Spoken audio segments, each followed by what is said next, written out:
Good morning everybody. CSAT का next topic हम आज डिस्कस करेंगे जो कि टाइम एंड वर्क से रिलेटेड होगा।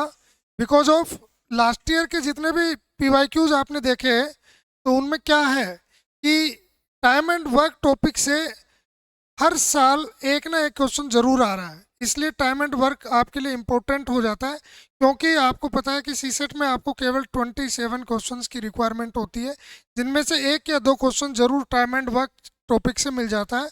और बहुत ही आसान ये होता है, थोड़ा सा ट्विस्ट करता है यूपीएससी टाइम एंड वर्क वाले उस क्वेश्चन को, तो कोई बहुत ही टफ नहीं बनता है, वो इजी होता है। लेकिन आपको ध्यान जरूर देना होता है कि क्या इसमें थोड़ा चेंज किया गया है।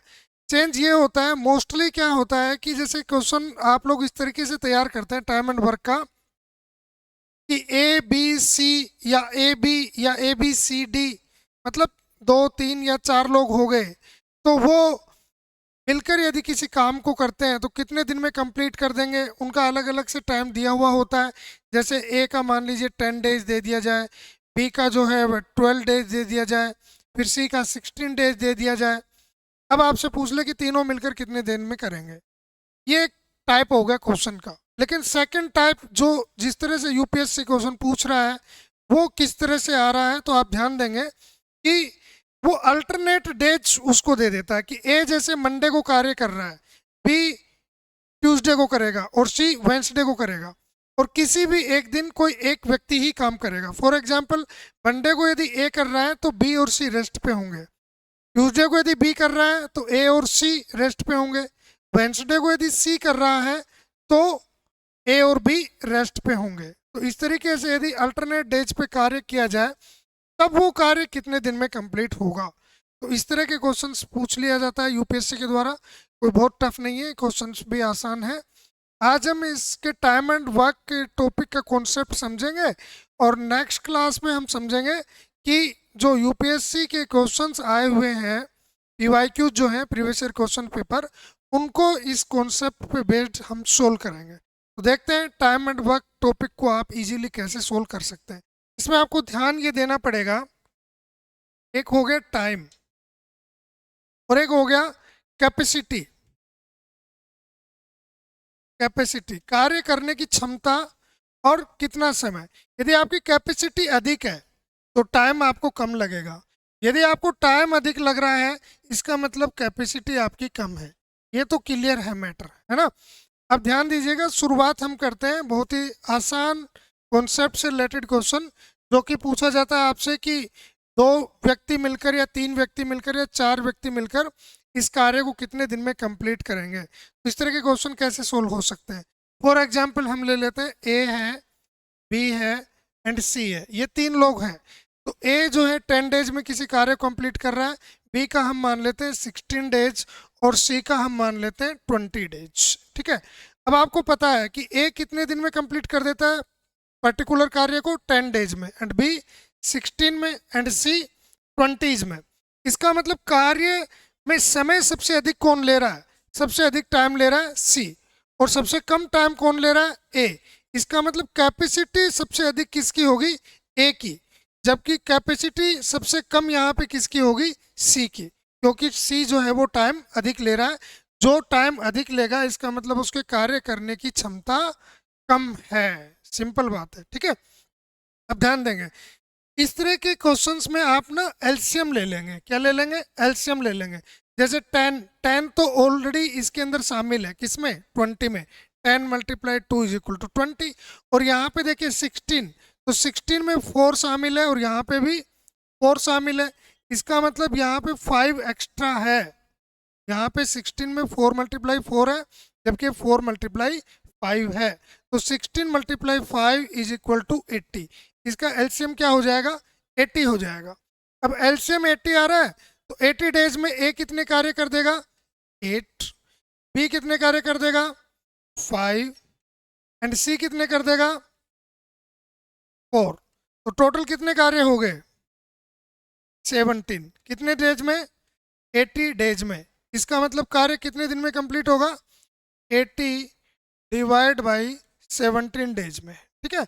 या तो आप इसे इस तरीके से मेंशन कर सकते हैं, या फिर 17 को 80 से कट कीजिए, 17 4 जा 68, रिमाइंडर क्या हो गया 12 अपॉन 17। ठीक है, ये आपका आंसर हो जाएगा। तो इस तरह से आप एलसीएम लेके इस तरह के क्वेश्चंस को सोल्व कर सकते हैं। सेकंड एग्जांपल हम देख लेते हैं, ए ले लेते हैं, बी ले लेते हैं, अगेन हम सी ले लेते हैं। जैसे यहाँ पे हमने मान लिया 12, ठीक है, और यहाँ पे हमने मान लिया 24 मान लिया, ठीक है, और यहाँ पे हमने मान लिया 36।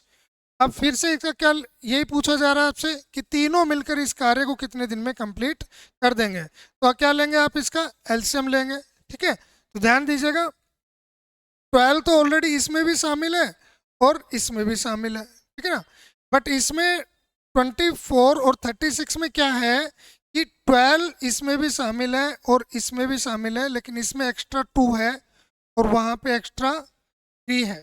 12 2 जा 24, 12 3 जा 36। इसका मतलब क्या हो गया, आप 24 को 3 से मल्टीप्लाई कीजिए, 72 आ गया, ये इसका एलसीएम हो जाएगा। अब 72 में ये कितने कार्य करेगा, ए 6, जबकि बी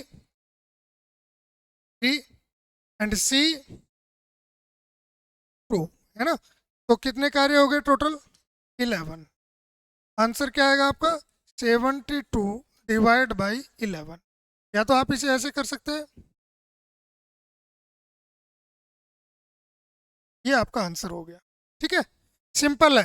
तो इस तरह के क्वेश्चंस को आप कर सकते हैं, लेकिन आपसे यदि इसी तरह के क्वेश्चन में ये पूछ ले कि कंप्लीट कार्य ना पूछकर आपसे फ्रैक्शन ऑफ वर्क, कार्य का कोई अंश पूछ ले आपसे, फॉर एग्जांपल वो कहे आपसे कि 40% कितने टाइम में हो जाएगा, 60% कितने टाइम में हो जाएगा और 80% कितने टाइम में हो जाएगा, तो क्या है, बहुत आसान है, कोई दिक्कत नहीं है। आप क्या काम करेंगे उस सिचुएशन के अंदर, जो भी आपका आंसर आ रहा है, जैसे 40% पूछ रहा है आपसे, तो आप उसे मल्टीप्लाई कर देंगे 40 डिवाइड बाई 100 से या 2/5 से, बिकॉज ऑफ 40/100 भी फाइनली क्या होता है 2/5 ही होता है। जैसे इसको कट किया आपने 20 से 2 आ गया, 20 से 5 आ गया, 2/5 हुआ ना।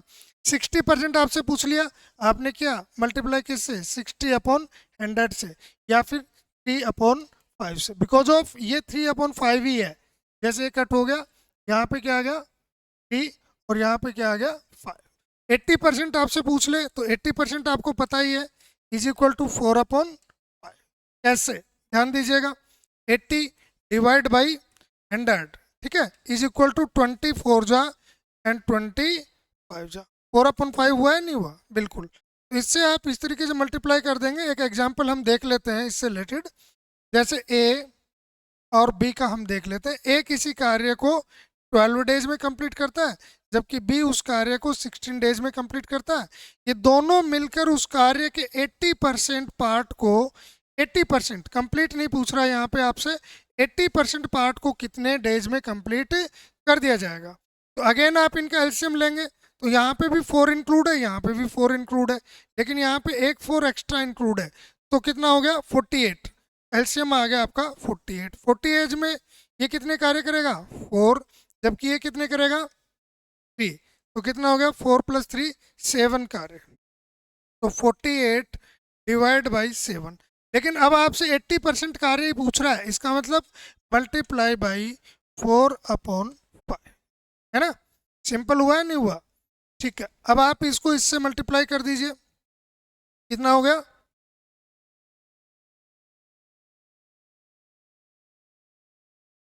192 डिवाइड बाई 35, ठीक है, ये आपका आंसर हो जाएगा। वरना आप इसे कट भी करके देख सकते हैं, ठीक है, तो जो भी आएगा वो आपका आंसर हो जाएगा इस तरह से।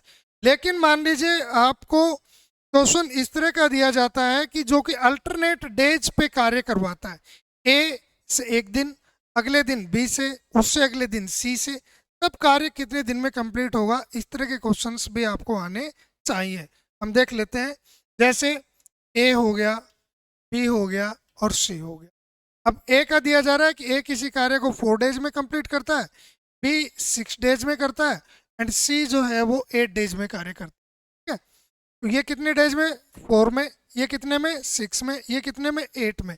लेकिन क्वेश्चन में ये मेंशन है कि अल्टरनेट डेज पे करता है। जैसे ए जो है मंडे को करता है, तो ये ट्यूसडे को करता है, और ये वेंसडे को करता है। अगेन ये थर्सडे को करेगा, फिर ये फ्राइडे को, एंड ये सैटरडे को, फिर ये संडे, मंडे एंड ट्यूसडे। इस तरह से चलेगा अल्टरनेट डेज पे।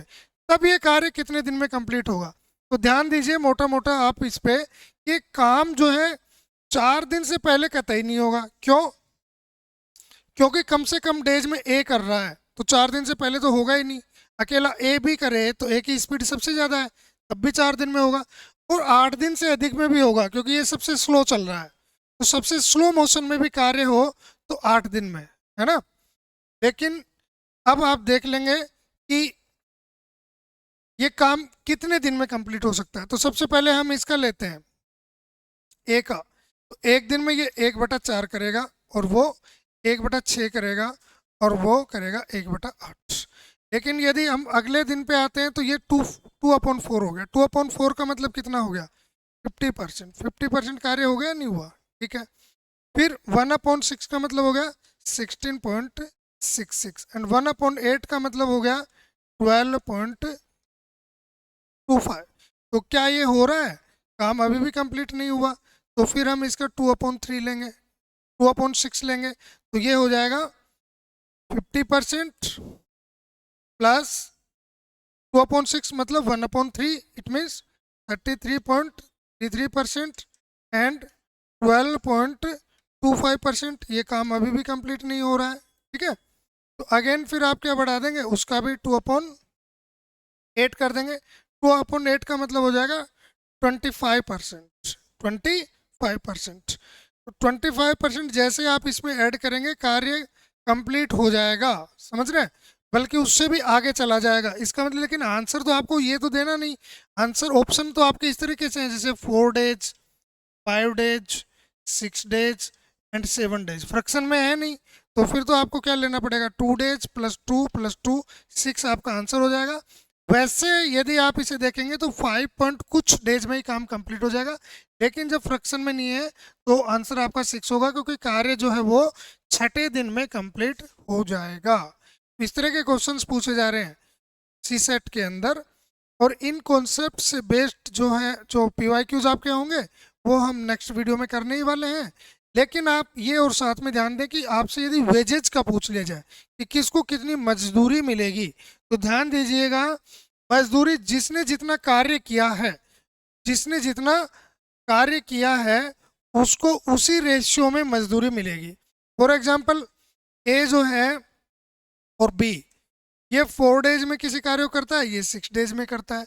तो इनके यदि ये दोनों साथ साथ कर रहे हैं, मतलब टाइम दोनों इक्वल ले रहे हैं, तो फिर ये इसकी कैपेसिटी अधिक है और इसकी कैपेसिटी कम है। इनकी कैपेसिटी जो है वो किस रेशियो में है? देखिए, जैसे टाइम का रेशियो यदि 2:3 है, तो कैपेसिटी का रेशियो जस्ट उल्टा होगा, 3:2।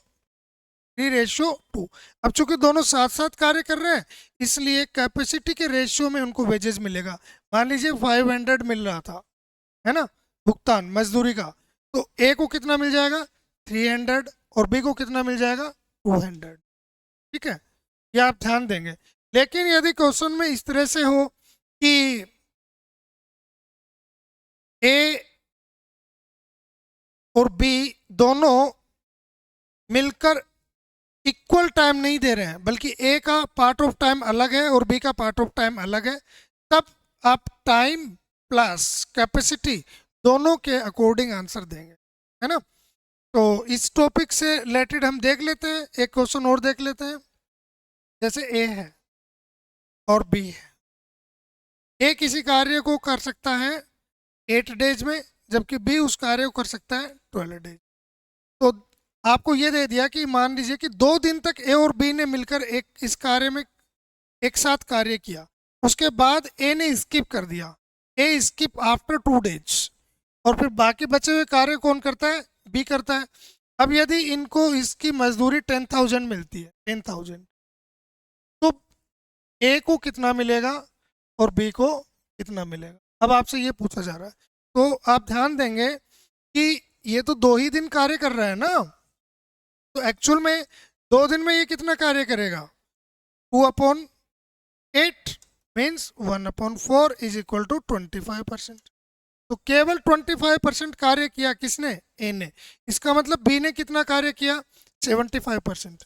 बी जो है वो 2 दिन में तो 75% नहीं कर पाएगा, लेकिन जितना भी 2 डेज में करेगा उसके बाद भी रिमेनिंग कार्य करना तो बी को ही है ना। तो आप केवल बी का निकालने की आपको जरूरत नहीं, केवल ए का ही आप देख लेंगे। ए ने 1/4 का मतलब 25% काम किया है ना, तो रिमेनिंग जो काम है वो बी करेगा 75%। इसका मतलब 25/75 इज इक्वल टू 1/3। तो 10,000 यदि टोटल मजदूरी थी तो उसके 4 हिस्से आप कर देंगे, तो जैसे इसको मिलेगा 2500 और उसको मिल जाएगा 75। ये बी का पार्ट हो गया और ये ए का पार्ट हो गया, है ना। इस तरह से आप टाइम एंड वर्क से रिलेटेड क्वेश्चंस को इजीली सोल्व कर सकते हैं। और आईएसपी एग्जाम 2026 के एक्सक्लूसिव वीडियो प्राप्त करने के लिए आप चैनल को तुरंत सब्सक्राइब कर लीजिए, जिससे कि आपको सभी वीडियोज की नोटिफिकेशन मिलती रहे और हमारे एक्सक्लूसिव जो वीडियोज होंगे और जो रेपुटेड जो टॉपिक्स होंगे उनकी वीडियोज आपको लगातार मिलती रहे, जिससे आप आईएसपी 2026 एग्जाम देने में कंफर्ट महसूस करें। Thank you very much.